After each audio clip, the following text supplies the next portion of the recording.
Merci bien. Dernière intervention du syndicat de la police nationale, Georges Knecht pour le SNIPAT. Merci, bonjour Monsieur le Ministre, bonjour Madame la Ministre. Je vais essayer d'être bref, j'ai pris quelques notes. Je vais intervenir plus en tant que syndicaliste citoyen à la fois, puisque vous en avez parlé, Monsieur le Ministre. Nous sommes tous avant tout des citoyens.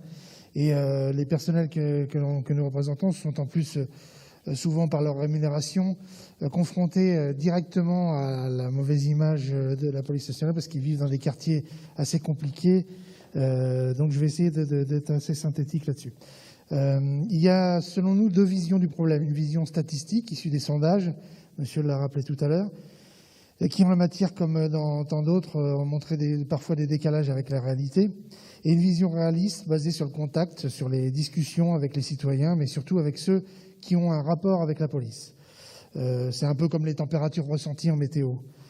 Parmi les citoyens, il y a ceux qui ont un mauvais rapport avec la police, les déviants, les délinquants, les trafiquants, criminels, ceux que le directeur général a appelé tout à l'heure les irréconciliables avec la police. Eux n'auront jamais d'affection pour la police. Et ce n'est pas, donc pas le public auprès duquel l'image de la police sera une référence. Mais il y a tous ceux qui ont un rapport positif avec la police, ou qui devraient l'avoir, soit parce qu'ils sont censés être protégés par la police, soit parce qu'ils ont été victimes et qu'ils attendent un soutien, une prise en charge et à la clé une élucidation de l'affaire qui les concerne. On peut ainsi analyser l'image de la police de deux manières. Une image positive et une plus négative pouvant aller jusqu'à la méfiance, voire l'aversion. Alors pourquoi ? Pourquoi en 2015, par exemple, suite aux attentats, nous avons bénéficié de l'image positive de la police nationale alors qu'ensuite cette image a pu s'être ternie ? Nous pensons que face au terrorisme, la police est apparue comme un rempart, une protection, avec peut-être une idée simpliste que les policiers et gendarmes sont là pour protéger les gentils contre les méchants. On a tous en tête le comportement exemplaire d'Arnaud Beltrame, qui avait été mis à l'honneur à l'époque lors de la prise d'otage de Trèbes. On retrouvera cette image positive à chaque fois que cette impression est là, comme dernièrement lors de l'interpellation des auteurs présumés de l'agression du petit Yuri, par exemple, où tout le monde se satisfait, on ne peut pas avoir un autre sentiment, que ces auteurs présumés soient identifiés et interpellés.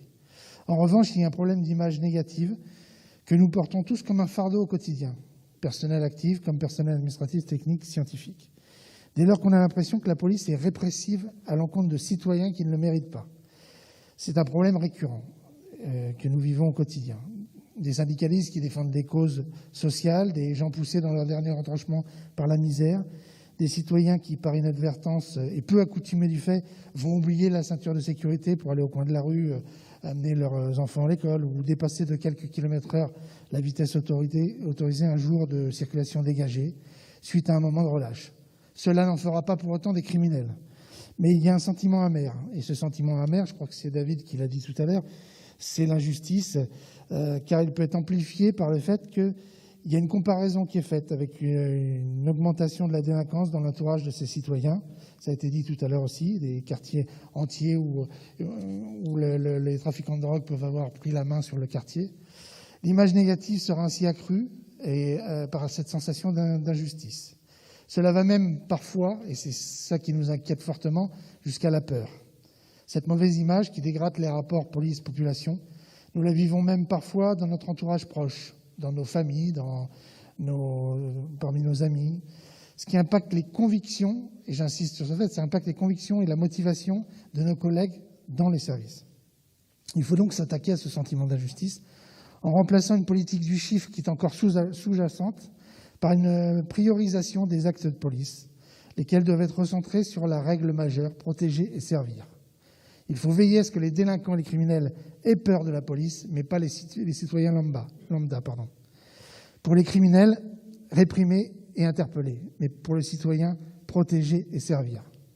Quand un étudiant, un salarié va manifester, il ne doit plus avoir peur. Par contre, les trafiquants qui terrorisent un quartier, eux, doivent à nouveau avoir peur de la police, par une reconquête de ces quartiers que vous avez commencé, soutenue par la population.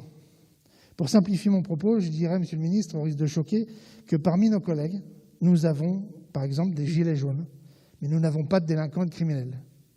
Or, aujourd'hui, il est anormal que les gilets jaunes aient plus peur de la police que les délinquants et les criminels. de certains quartiers. Cette image est désastreuse et nous, acteurs de la police, nous la subissons au quotidien. Il faut que cela cesse et nous vous faisons confiance pour cela.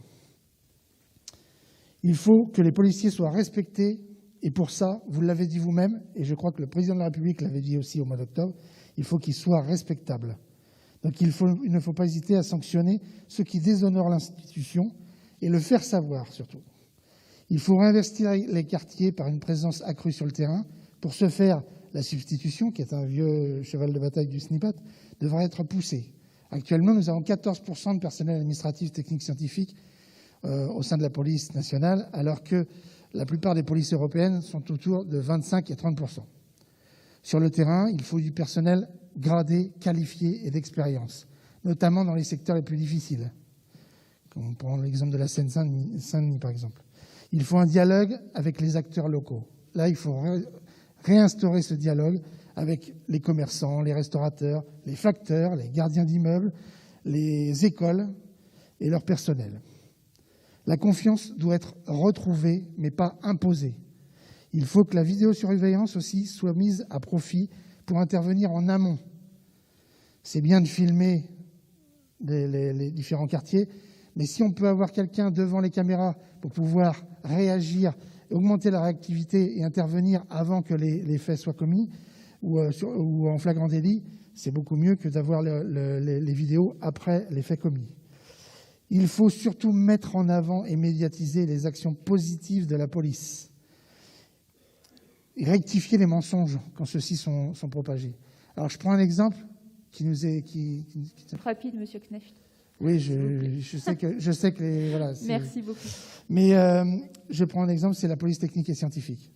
La police technique et scientifique, je pense que si monsieur de l'Institut de sondage avait fait une enquête spécifique avec un focus sur la police scientifique, je pense que le taux de satisfaction grimperait en flèche.